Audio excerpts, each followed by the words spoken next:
na pecanju sa tatom. Ne obraćajući pažnju na činjenicu da sam upravo imao krvavi kašalj, jednostavno sam ušao u taksi i otišao kući.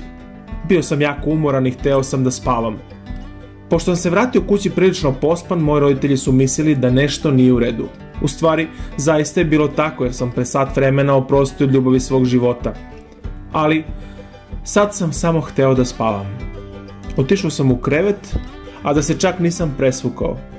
Spavao sam i slučajno sam čuo razgovore mojih roditelja. Moja majka insistirala da sutra tata i ja provedemo dan zajedno. Tata se složio i sledećeg jutra saznao sam vest da idemo na pecanje. Bio sam neverovatno srećan jer sam znao da ako se samo zatvorim u sobu i sažaljavam sebe, ova godina će biti užasna. Ali u početku moj cilj bio potpuno drugačiji. Stoga smo skuvali mamce, uzeli štapove i ribolovačke opreme, obukli čizme i krenuli u ribolov. Stigli smo brzo.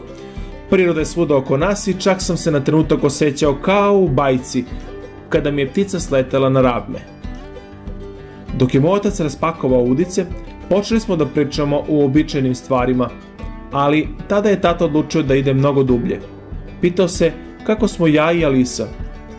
Pokušao sam da lažem, ali najgore mi je bilo, pa je moj tata shvatio da smo raskinuli. Naravno, podržao me je i čak mi ispričao priču o devojci koju je jurio u 9. razredu. Zvala ga je, zadrkivala ga, smejala mu se, ali život se pokazao da sada ovu devojku zove mama. Bio sam vrlo zadovoljan tim i osjećao sam se puno bolje nakon ovog razgovora.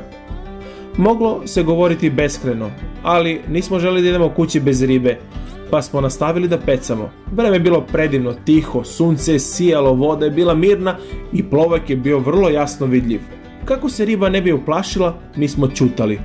Moj otac je čitao knjigu, a ako bi riba zagrizla mamac, čuo bi se zahvaljujući zvonu na štapu. Samo sam sedeo i gledao plovak i puno razmišljao o svemu, o Alisi, o tome koliko sam dobro proveo svoj život. Razmislio sam nad čim ću ostati upamćen za godinu dana, a ipak sam poklonio nepodeljenu pažnju putujućem plovku. Za 3 sata nijednom se nije trznuo. Tata je čak uspeo da pročita knjigu. Pogledali smo se i shvatili da danas nije naš dan za ribolov i odlučili smo da se vratimo kući. Ribarske štapove smo ostvarili, nadajući se da će možda malo progutati mamac, a mi smo počeli da pakujemo ostale stvari. Ali, u roku od 1 minuta zvono na tatinom štapu zazvonilo i tata je odustao od svega i brzo trčao da ga izvadi. Riba je bila toliko tvrdoglava da je tata čak pao u vodu, ali uspeo je da je izvuče. Živeli! Prvi! Ali nakon par sekundi plovak na ovom štapu je negde nestao i štap je počeo da se pomera. Brzo sam požurio da ga uhvatim i izvadio sam dobru ribu. Riba se dizala i zadržali smo se do večeri. Uhvativši oko 15 kila sveže ribe, spakovali smo stvari, ušli u auto i ponosno otišli kući do mame. Ćutali smo u autu, tata je vozio, a ja sam zaspao. Kao što mi otac kasnije rekao kada je video da mu usta krvare, zaustavio automobil da me probudi. Došao sam sebi i tada sam počeo kašati, a od krvi nedostajalo mi je daha. Tata mi je dao vode i brzo odvezu u najbližu bolnicu.